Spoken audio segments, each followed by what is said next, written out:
Hey Strike Eagle fans, not so back with you for part 3 of the APG-70 air-to-ground radar series. Today we're going to talk about the high-resolution map and precision velocity update. And I'm doing those together because they pretty much go hand in hand. If you recall, in the previous two series, we did the real beam map mode, and then we also did the ground moving target mode. A lot of the stuff I talked about, especially on the RBM side, go back and review that because a lot of the terms I'll use are important because the RBM leads into the HRM, which I'll show you here in a minute. Anyway, this is going to be a pretty long one because we're going to get pretty in depth on the HRM. So go ahead and strap in and hold on, and I'll take you through this. If you notice, I've got the mission planning map up now because high resolution map really is a intensive mission planning exercise to do this correctly. It's not really meant to be a pickup game where you're going to go troll around for targets and you're just going to randomly map stuff that you haven't pre-planned. You can do that. I'm not saying it's impossible to do, but it's not what the radar was designed for, and it was planned, or it was designed to be a pre-planned strike sort of thing, where you're going to have lead-in features and offset aim points and a target point defined on the spot that you want to map. And you're going to work through a progression of different offsets that lead into the target, which I'm going to talk to you about here in a minute. Again, if you want to do this in a pickup sort of manner, like in an MP scenario, the best thing to do is basically try to get target coordinates as best you can and get those typed into the jet, and then you can use the radar to cue the map. There is a way to do it using the TSD, or the moving map, the tactical situation display, where you can actually cue a map off of that TSD, but that is not going to be implemented for initial EA. It will obviously be added later during the EA period, but it's not going to be there on day one, so I'm not going to talk to that. All right, so what I'm showing you right now is kind of a representative mission, obviously simplified. So I'm in Syria, and I've got a target here in the port of Beirut, right on the waterfront port. It's probably very close to where the grain silo blew up and killed a bunch of people there, unfortunately. But we're going to use that same area. So what I am showing is a Strike Eagle up at medium altitude, configured with 5 Mark 84s. We're going to try to level a warehouse that is there on or near the waterfront in the port area. Unfortunately, it's grouped in amongst a very dense urban environment with literally thousands of buildings all around. So I'm going to show you how we're going to find that particular warehouse in a massive warehouses and other buildings as we work the progression. So medium altitude here at 15,000, and then I've got a nice long leg. We wouldn't really fly this way because you're very predictable for any kind of air threats, but I'm doing this for simplicity, for the demonstration purposes. So I have a long straight line so I can work through some different stuff. And the other thing I'm going to show you is I'm going to turn the EGI off, the GPS, embedded GPS INS system, because otherwise it's always going to be perfect. So the target point is always going to be over what you're trying to map, and it's going to be very easy. For those of you that want the easy mode, make sure you have EGI turned on. If you don't, and you want to go back to old school where you're using the mission nav and the INS with inherent system drift, switch the PPKS, or the present position keeping source, to INS or mission nav. Mission nav was the primary one that we used, and you will actually start seeing the system drift. So I'm going to simulate that today, where you start seeing that system drift, and it's going to show you why these intermediate mapping points along the way to the target are super important, so you can keep the system updated along the way. So what I've got is on the way to steer point 1, I've got a series of 3 areas where I'm going to map the target, or I'm sorry, not the target, but I'm going to map these steer point offsets to evaluate the system drift, update the system as required, and also use the PVU mode so I can sweeten the maps up and get a better picture, and you'll be able to see that as we go. So I'm going to do this all in one video, but in kind of 2 different sections, where I'll talk about the mission planning here on the map, and then we'll obviously jump in the jet and go fly. So the first area that we're going to look at, I'll go ahead and switch that to a satellite view so you can see it, is an airfield. And what I did is I picked the first offset point, 1.1, as this 4-way taxiway intersection off of the runway. That should be pretty obvious when I map it. And I want to show you one thing, so I'm going to add one more as we go. And the way you do this in the mission editor is find this little pyramid-looking thing where it says navigation and target fixed points. And what you're going to do is you're going to add a point. I'm going to go ahead and erase that. So I'll go ahead and add a point, and I'm going to pick something really distinct on the airfield. So I'm going to pick this largest building here, this big hangar, and pretty much stick a point right in the middle of it. And I'm going to name it 1.2 because the syntax for offsets for offsets for aim points. Offsets for normal steer points, and they're called aim points. Is to use the steer point number with a decimal 1 or 2 or 3. So 1.1, 1.2, 1.3. When we get to the target, the syntax is the target number with a decimal and then a 0.1 or 0.2 or 0.3. So that's the way that we distinguish a normal steer point aim point from a target offset. So now we've got both of those in the map. And the reason I like 2 or more in one area is I always have a backup. So I may think this taxiway intersection is going to map and show it really well, but who knows? Maybe it doesn't, or for whatever reason it doesn't map as well as I hope. I've always got a backup of some other really obvious feature out there. So let's go back out. The other one I'm going to do along the way is I've got this pier structure. So these breakwaters out here, so I went ahead and I'll take it off of edit so you can see. So I've got 1.4 is set here.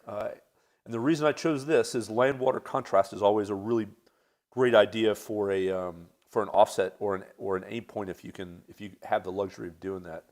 Because land-water contrast is going to be very easy to map. You're going to typically make it very easy to pick out the feature that you're looking for versus trying to find it in all the land clutter. So it's very easy to map something on the coast. Again, if you've got that luxury. If you're inland and you don't have that luxury, then so be it. But if you have it, use it.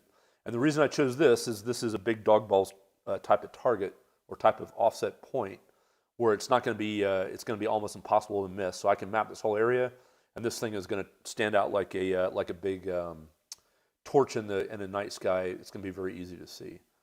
So I'll use that. And then the final one is again down here on an airfield, and then I've got 1.3, which is the taxiway runway intersection here.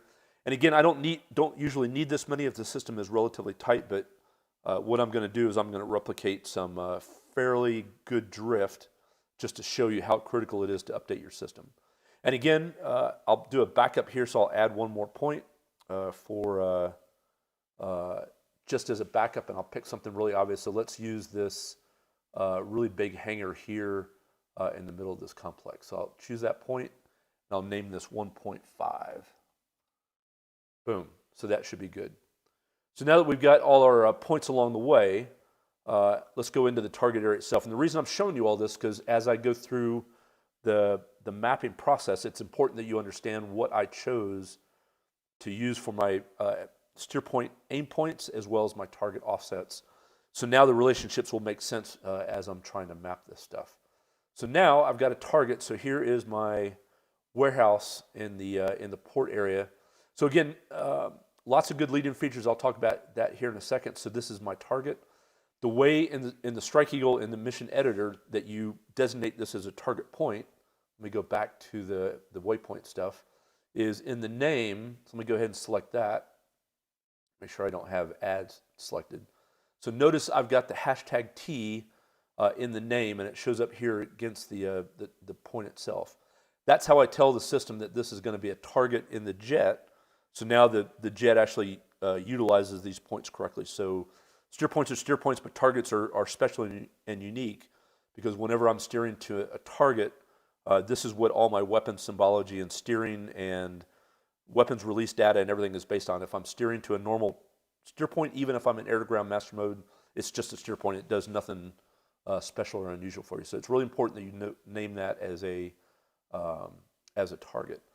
So along that line, if I zoom out, again, I'm using the same principle. I've got the luxury of land-water contrast. So I'm going to pick two target offsets. Yep. I want to make sure I get the terminology correct. So an aim point is associated with a steer point, and offset is associated with a target. They're the same thing in reality, but they do different things based on how you name them. So if you remember, I said a target offset is the target number with the 01 or 02 all the way out to 07, so you can have up to 7 aim points or offsets. So I named that 2.01, and that's the very edge of the corner of the dock, so that should show up pretty well. And then the other one, again, I'm using this big long finger breakwater as another obvious one. Again, these are kind of my get well points. Ideally, I want these as close to the target area as I can, but I would always start with a pretty large map to be able to get all of these in a 1.3 or worst case a 4.7 nautical mile square map, so I can get kind of all the relationship at once. And then I've got another dump target up here. This is the Russian aircraft carrier I'll use as a dump target if I'm unsuccessful going after this warehouse for some reason. But we're not going to worry about that now. So I just want to show you. So I'd like to have a couple of offsets and aim points closer to the target itself. So I'm going to choose this little corner of this little interior harbor to do another one. So again, I'll go to the little pyramid. I'll go add.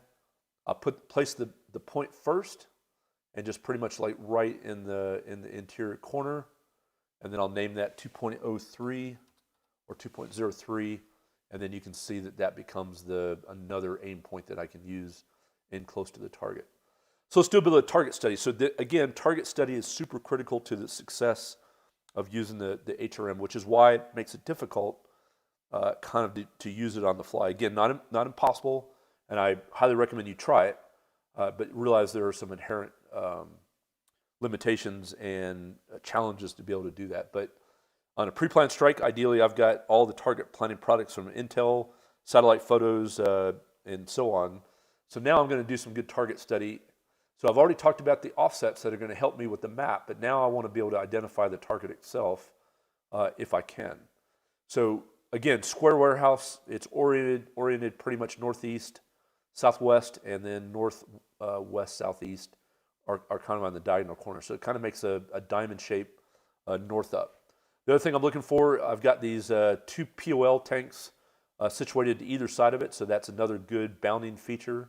A couple of buildings around it, but the big bounding features I'm probably going to be able to see really easily in the maps, because again, all this is going to be clutter with all these buildings all around are these roadway systems. So you can see there's a nice curved road around to the north side of it, another curved road on the western side, and then it looks like some type of pathway, probably like a walking path or something that's tree lined around to the east side of it. So all of that will bound it. And then you've also got the water up here to the northeast of it, not very far away. And this little inlet finger, what's the word I'm looking for? Little harbor thing is basically pointed right at the hangar. So all of those things will be part of my target study to allow me to find the target. Again, using the offsets as well, but also the visual features leading into the target itself. So that's kind of the process that we would go through. Is we would start at the target, do good target study. We're going to choose some offsets around the target that are going to lead us in, and then we're going to then place aim points along the way associated with our different steer points that will lead us there, that will give us a ability to update the system. Because what I want the system really tight before I take the final map of the target itself. I don't want to be doing PVUs and system updates and all that stuff if I can help it on the final target attack. I want to just concentrate on the target itself. Okay, so I'm going to pause here briefly, and we'll go ahead and jump into a jet and put all this into practice. Okay, so we just finished all the mission planning on the mission editor page, and we've got our route loaded, and we're getting ready to go execute the plan. So we're in the jet right now, flying along that line to steer point 1. I've got steer point 2 alpha, 2-point alpha is already selected. It'll just make it easier as I'm in the back seat to do some other stuff. So set up right now, you can see we've got 4 Mark 84s are loaded. Go ahead and go master arm hot, that way we're ready to go. What I want to do first before I jump into the back seat, and I can do it in the back, but I don't want to mess with the screens because I've already got them set up the way I want, is I'm going to go ahead and change the PPKS or the present position keeping source from APG. So it's we're in menu 1 right now. This is the main menu. I'm going to go ahead and go to menu 2, and then now I can go into the PPKS. Right now it always defaults to APG, and I'll go ahead and select that. And now this is telling me what my current PPKS is, and this is where I can change the sources. So I can go rel nav, there's INS, mission nav, and then back to APG. So it's just basically a cycle all the way back around. So I'm going to choose mission nav because this is what we used primarily when we were doing non-EGI operations. So I'll go ahead and leave it there. So I'll go ahead and jump back into the back seat. And now we're getting ready to run. So I'm going to leave it on pause for just a minute while I run you through the scope. So I'll go ahead and take command of the radar. So remember, in the back seat, since it's on the right MPD, remember the right hand controller controls the 2 right screens. So I'm going to go coolie switch on the hand controller in the direction of the screen I want to take command of. So there's coolie left. And notice, because in the front seat, I was already in command of the air-to-air radar, so it's not going to let me take command right away. It's going to make me work for it. So what this means is, so it's going to prevent me from taking it on the first try. So there's radar in use, and if I bump it again, it will go ahead and give me command. So if you remember back to the RBM, all that stuff around the radar screen we talked about. But the key now I really want you to focus on is PB6 is the mode. Currently it's an RBM, and then PB7 is the cursor function. PB8 is the display window size that we're going to do the map. Full doesn't really mean anything once we get to the HRM, or high resolution map, or patch maps, and then IGMT doesn't do much either. PB17 up here, this is the what you're telling the radar that your whatever number is in here, this is what the cursor function is going to do something in relationship to. So it's really important that we have the correct number set in. So before we go in to do the map, I'm going to go ahead and zoom out on the scope. So just like in the front seat, I can use let me turn this down just a little bit so you can see it a little bit better. So this is my range scale, so I'm currently in 20-mile scope, so I can use the buttons up and down to change the range scales. And I can only do the buttons in the front seat, but the cool thing in the back seat is I can do the HOTAS. So the way you do that is it's half action in on the trigger on the hand controller, and then forward on the auto act switch while you're holding that half action trigger. So I'm holding the trigger, and then there's forward on the auto act, reduces the range. After on the auto act switch on the stick will make the range go out. So the cool thing about the back seat is it's got more HOTAS, especially for the air-to-air radar. I'm sorry, for the air-to-ground radar, because the WISO is going to be the one that's typically doing more of the air-to-ground task. And again, not to say that the pilot can't do all of this, it just means that they don't have as many HOTAS features where they're going to have to go to the push button. Same thing with the map or the cursor function. In the front seat, I have to actually toggle this with the push button, but in the back seat, I can do that with the castle switch. So castle switch left is going to be Q or mark. So I can go continuously push it left, and it cycles between the two. Aft is target, and right is update, and then forward is back to map. So I can basically cycle through any of those cursor functions by using just the castle switch in a specific direction. If I go down on the castle switch, that is the same thing as my quick step. So if I press down, it's now going to jump the cursor through all of the different points, and you can see that the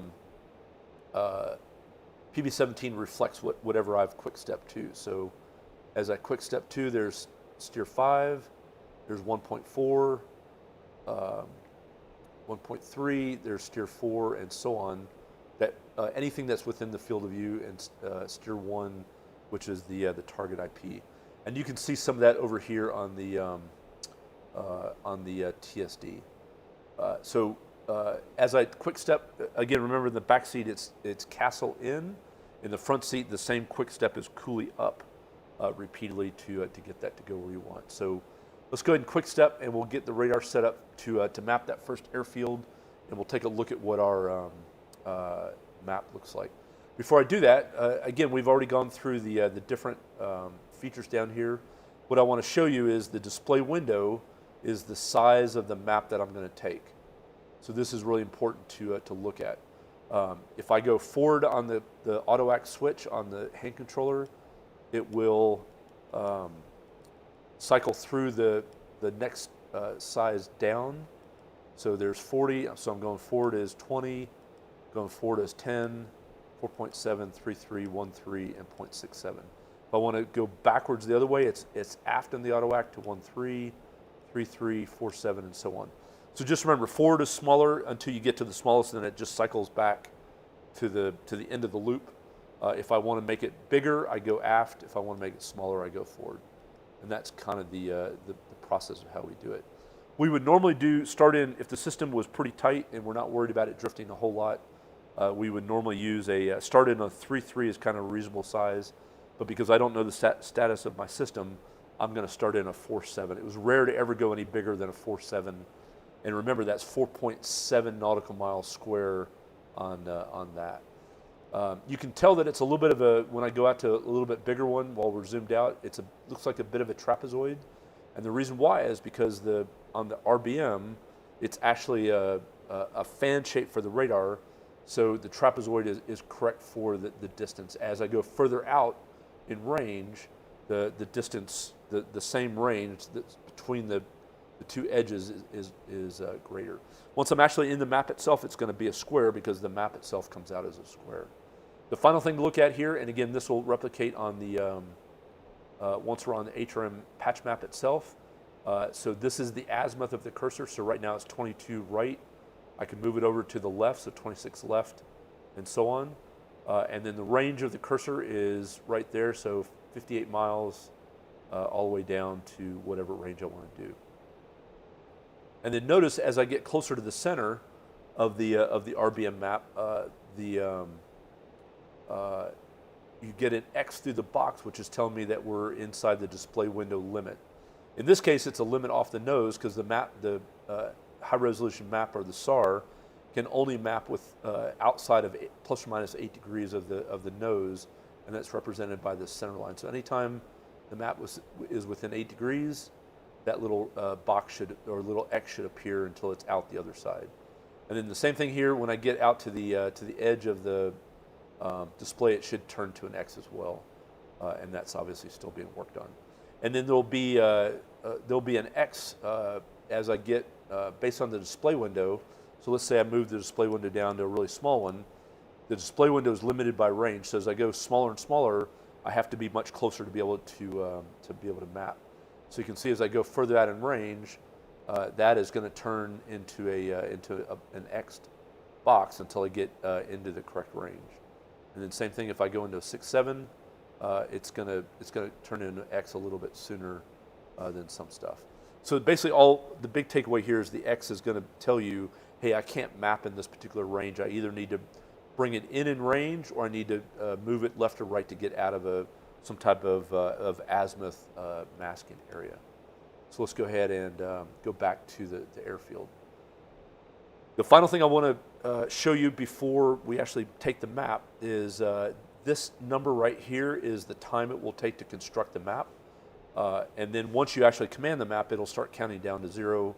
At the end of 0, it'll actually display the map. So this is going to tell you the time it's going to take. The further I go out in range, the longer it takes, because it takes a long time to construct a map at a particular azimuth.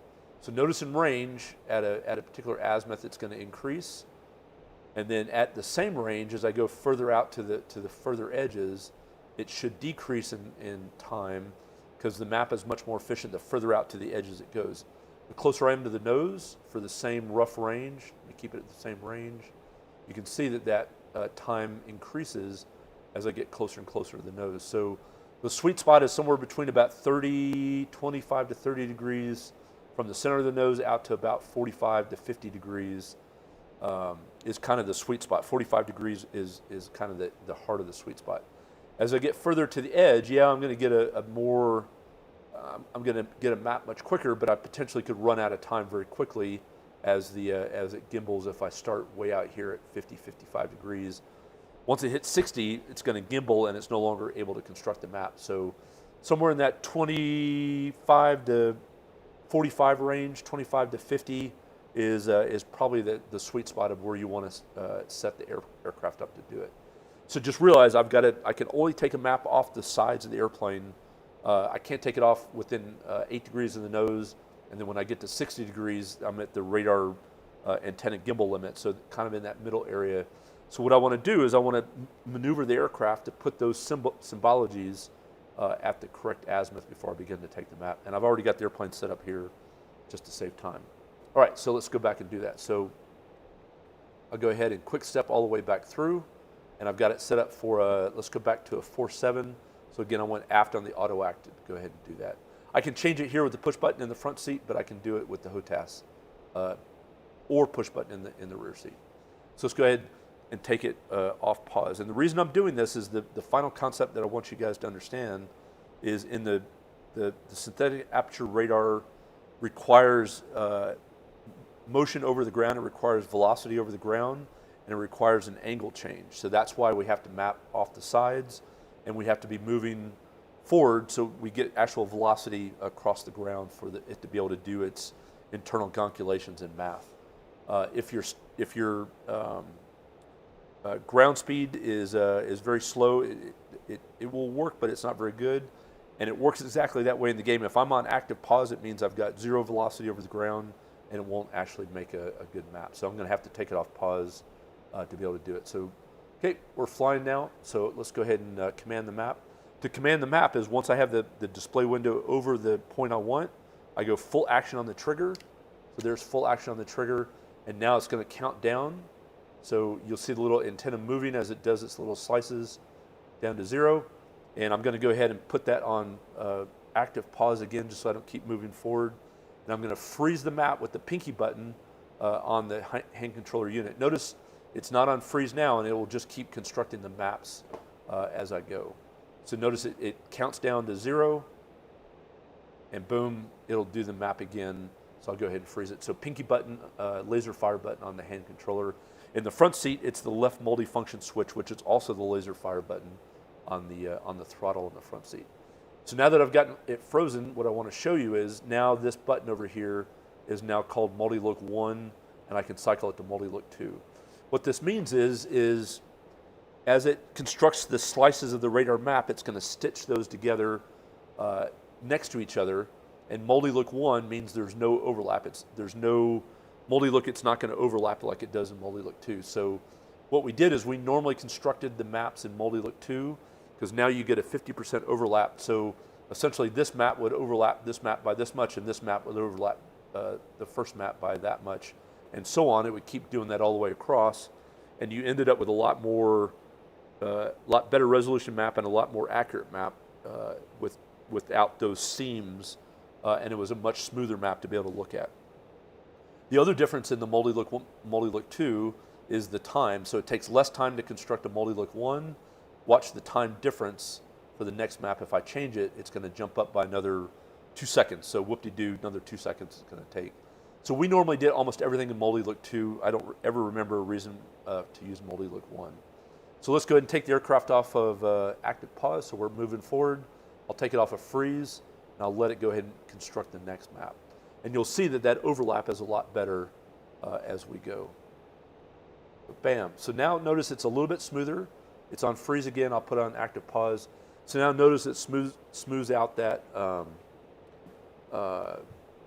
overlap, so you don't get that really hard seam in there. But the other thing to look at is notice that this map it looks like ass. So to me, that everything is really blurred out. It's not a very clear map. I can't really make a whole lot of stuff out. And this to me is pretty much unusable. Yeah, I can see the coastline and I can see globs of buildings, but this is telling me that this is a velocity issues, and that means it's a PVU or precision velocity update thing to solve. So at this point, I would discard this map, and I would now conduct a PVU to now see if I can bring those velocities down, and then I would try to build the map again, and hopefully, it looks a lot better. So burn this into your brain, this really shitty map, and now I'm going to basically flush out. And the way you do that is you just go down on the auto act, and it takes you out of the HRM and puts you back in RBM, And then if you flush out one more time, go straight down on the auto act switch, it's going to put you in the PVU mode. And because I was in mission nav, I'm going to leave it in mission nav. It always defaults there. I'm going to go ahead and let the jet start moving forward. And now these velocities will automatically start counting down as it starts building the map. So what the antenna is doing is it's going left and right, up and down. I'm in LAN, which means I'm in land mode. I could switch it to C mode if I was over the water, but I'm going to leave it in land. The antenna may be seeing a little bit of the water here, but I'm not really concerned about it. So as these numbers count down, and it probably has an error because I was on pause. If I was running forward initially, it would probably be a lot better. And then the way you do it is once you're satisfied with these numbers, normally you get them in the single, 0.3 or 4 or whatever digits, but for right now, for purposes, I'll go ahead and do that. So what I'm going to do is I'm going to command update with the full action trigger, and you'll see update will show here. That means it's accepting the velocities. Boom. So there's update, so that accepts the velocities, and then I'm going to flush back out but to RBM, and then I'm just going to take that patch map again and see if I get any better map here, and it should be much better. Boom, look at that. Completely different map. So I'm going to go ahead and freeze it. I'll put us on active pause. And now notice, so here's my steer point 1, aim point 1 and aim point 2. And if you remember, they should have been over this four-way intersection and then this big building.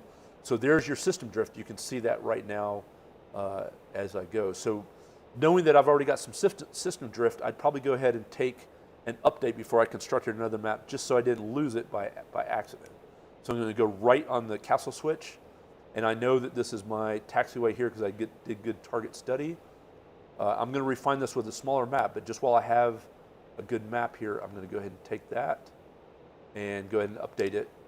And now notice the relationship of everything moved over, but I did the dreaded PB-17 error.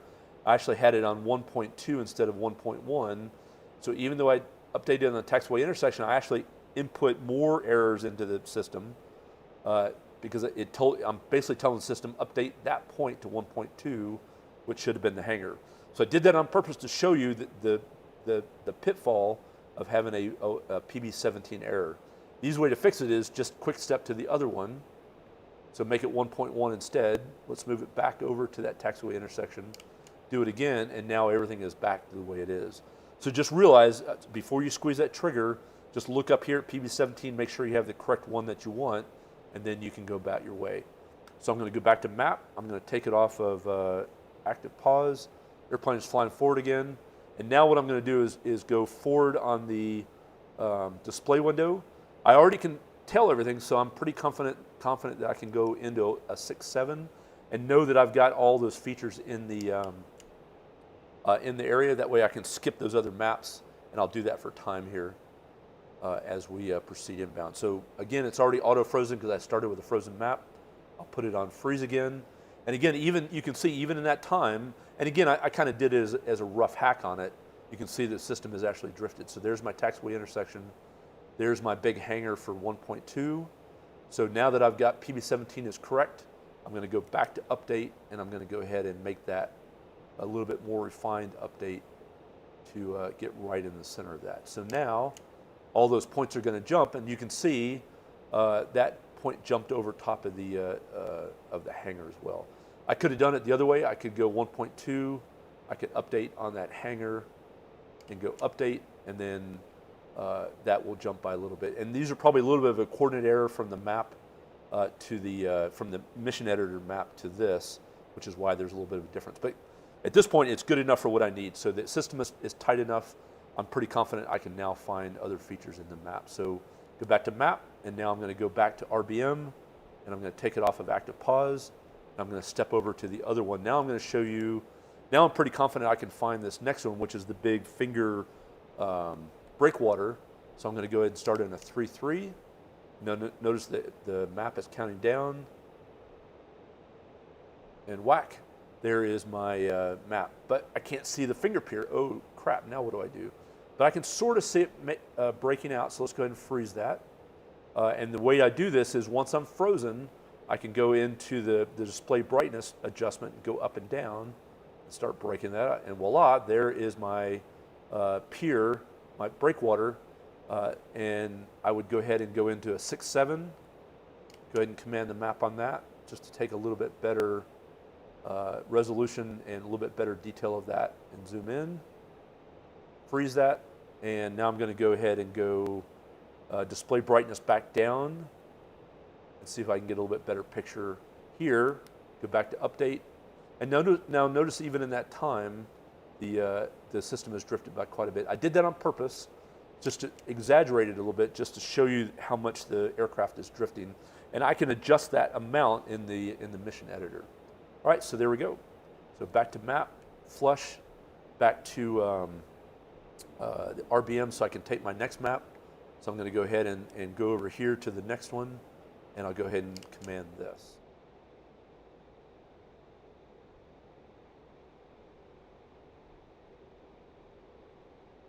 And bam, there's our airfield. So again, we're going to take a final update on this just to make sure our system is absolutely tight. Pretty confident of where the taxiway is, so I'll go ahead right to a 6-7.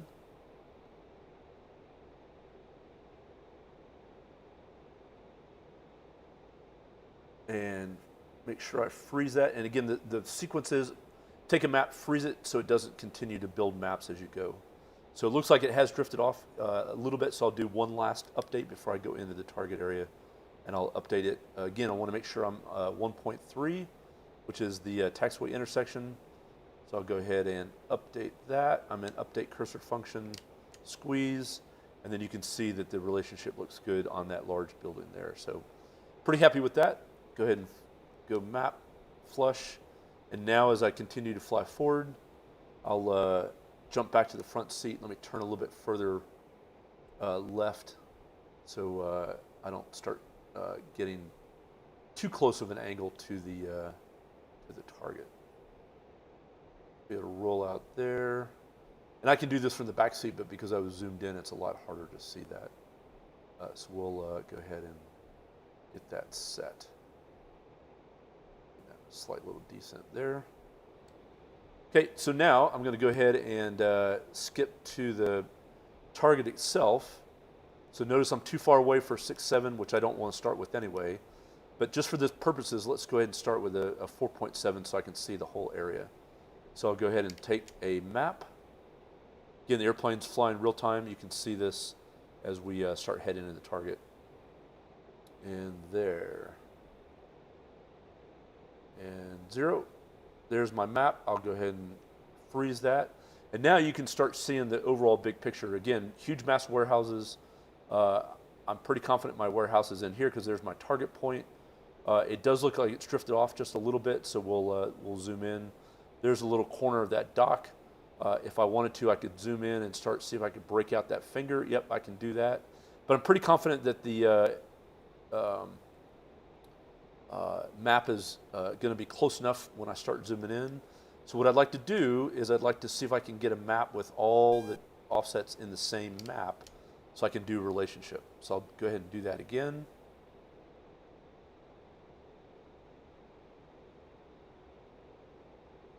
Boom, and yep, so you can definitely see it's drifted off. So I want to make sure that I'm in 2.02. So I'll skip there because I want to take an update of this little finger breakwater over here. I'll go ahead and update that. And you can see now everything is kind of shifted. I might be a little bit off because I can't really see the very tip of that pier quite as well. I may have done it on the wrong spot. That looks a lot better. And then I'll go ahead and take a target update since I know, target designation, since I know that that's correct. The main thing is make sure you have the correct number, and then you can see the target itself is actually designated. This is not going to be my final designation, but I want to go ahead and zoom in now. So let's go ahead and step over to the target itself, and I'll move it down so I can encompass 01 and 03 in that same map. Looks like I might need a PVU here soon, but this is going to be good enough for what I'm trying to accomplish in the map. And bam, there we go. So now we're frozen map. So now I can do all my final targeting work in this map. So I'm going to go ahead and put it on pause just so we don't keep closing into the target. So now you can see now is when we're going to start doing our good target study. I'm probably going to do one more quick update just to get all the symbology where I expect. So I don't necessarily see the target yet, even though I know where it is. But I'm going to step over to 2.03, and I'm going to update this little finger so I can break this out just a little bit better. So I can break out that land-water contrast. And again, it's just kind of trial and error. And I'll update right here, and that should be it. So notice when I do that, the target symbology jumps to probably where the warehouse is. That's right on the corner of that little pier. That is all looking really good. And now, the beauty is that allows me to kind of focus in. I'm not going to only look at that and assume that's correct. I'm going to do the target study that we talked about before. So you remember, it's bounded by those 2 POL tanks on either side. So pretty confident that's the warehouse. I've also got the curved road here to the north and northeast, and there's my north up arrow. I've got a curved road just to the north of that, and then there's my pathway that leads around it with the tree line, and then there's my little water finger that points right at the warehouse right there. So at this point, I'm very confident that that is my warehouse, and I can do my final designation. So again, be very careful that you have the correct number in here, because if you move it over and designate without changing the number, you're now going to move all the symbology. You're going to shift it all the way over here, and you're going to put your target up here, because what it's doing is it's doing a designation relationship between the distance of these 2 points right there. So the key there is, let's make sure we quick step over to 2. I'll take my final target designation, dead center of the warehouse, a little bit of a sensitive TDC. Boom, there's my designation. And I know it's a designation. One, it says designate, but I also have the pattern steering line, which comes out of the target itself. If I wanted to do a pattern steering line for a specific run-in, if you remember from the RBM designation, it's aft on the auto-ack, and now I get the little arrowhead on the top of the PSL, and then that locks out the cursor. Notice I can't move the cursor, and all it does is it just moves that pattern steering line around, and now I have a specific run-in heading right there that I want to use. But I'm not going to use that today. So if I wanted to designate, let's say I wanted a 300 or somewhere close to that run-in heading, once I get it where I want, I squeeze full action trigger, and now it turns into a little lollipop on there. And now the cursor is back. I can now move the cursor around if I wanted to. If I want to get rid of that pattern steering line designation, I go aft on the auto-ack again. I turn it into an arrowhead. And if I want to get rid of it altogether, I go aft one more time and flush to remove that designation, and then redesignate just to make it a normal designation. And then this pattern steering line is basically on my aircraft heading, on the heading that I would be if I went straight to the target right now. If I continue straight ahead into the IP, you would see this number would slowly change as the heading changed to go directly to the target right there. So I would expect that to be something like, let me go to north up. I would expect that to be something more like a 270, 280, something like that on the north up heading. So now that we have the target designated, what I'm going to do is I'm going to pass the command of the radar up to the front seat or to the air-to-air radar so they can start sanitizing for threats. I'll put it back here on active pause just so we don't move forward anymore. So notice while I'm in the air-to-ground radar and I'm in command, we'll simulate, this is the front seat, so notice it says air-to-ground radar. So as I jump back here, we'll simulate that this is the same thing. So what I want to do is I want to be able to give pass the air-to-air radar up to the front seat. So I'm going to simulate that he's going to take command. Boom, he takes command, and notice I now lose command of the air-to-ground radar, but now a new feature shows up here at PB18, and I can now, as a Wizzo, I can go set, and now that puts me sort of in command of the air-to-ground display, but not of the radar. So notice I'm still sweeping on the air-to-air radar. I can take command of that. I can move it around. The front seater, if they were in the front, so they can take command of the air-to-air radar, and they can look for threats. And now what I can do is I can go set and take command of the air-to-ground display only. Notice I'm not transmitting. I'm not doing anything. That allows me to do other things, like I can take final designations, I can update, I can do all kinds of stuff and I'm still able to do all that stuff while the air-to-air radar is sweeping. So the key there is, once you're ready, give command of the radar to the front seat. So you're back in air-to-air radar mode. It's sweeping. The set button will show up, and then you can take a final designation or do all the other stuff. That way you're not tying up the air-to-air radar, spending precious time while you're trying to do other stuff in the air-to-ground radar. The final thing, let me go ahead and take, if I want to take like real command of the radar, you have to unbox set, and now you take command back of the air-to-air or air-to-ground radar. Notice it's no longer sweeping up here, and we'll take another snap. The final thing I want to show you is one more thing that is only available in the back seat. So in the back seat only, if you go half action in on the trigger, it's going to actually do an expansion around the cursor to blow that picture up, and that way you can do a little bit more refined target work. So I'm going to go half action on the trigger.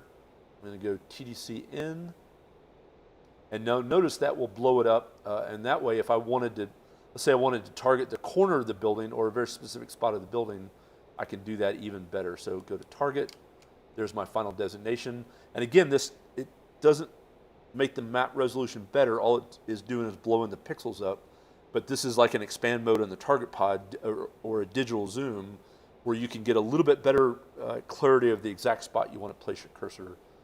And again, this is only available in the back seat, so that's another advantage that the Wizzo has. So let's go ahead and go into the front seat. We'll go ahead and go master arm hot. Autopilot is off, so I got the autopilot caution warning because I tried to override it. And we'll go ahead and start getting some bombs off on the target. So you can see there's my final designation. I'll go ahead and go to the target pod, take command of that, and we'll zoom in.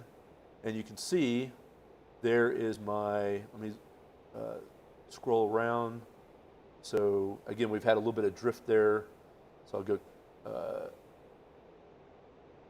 laser on, and again, I know that because I've got the little curved roads. I've got the POL tanks on either side. I'll go ahead and take another designation. I'm going to move the target diamond. I'm about 40 seconds from T-rail.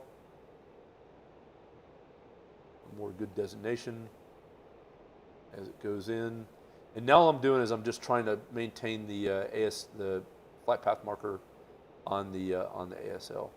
And again, I've got some excessive drift in the system just for the demonstration purposes, so that's why the target pod is walking off pretty quickly. That would not happen in real life. So once I see the release cue come in, I'll go ahead and take one more designation. I'm on the hammer, master arms hot, and weapons away. And now we're just I'm gonna go ahead and turn the laser off because I don't need it for Mark 84s, and we're just gonna watch our handiwork and see if we get a target hit. We're up at 19,000 feet, so I don't expect super good accuracy, but we'll see how well we do with that. So 21 seconds to impact. You've got that here in the target pod. You've got it mirrored here in the HUD. So 15 seconds to impact as we go. Again, I'm not really worried about target pod. I'll zoom out one more just so we can see how the bombs did.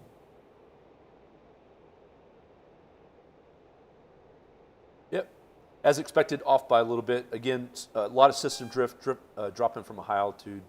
I don't expect a lot out of that. With a much better system, you can get some very good dumb bomb releases using auto up at high altitude.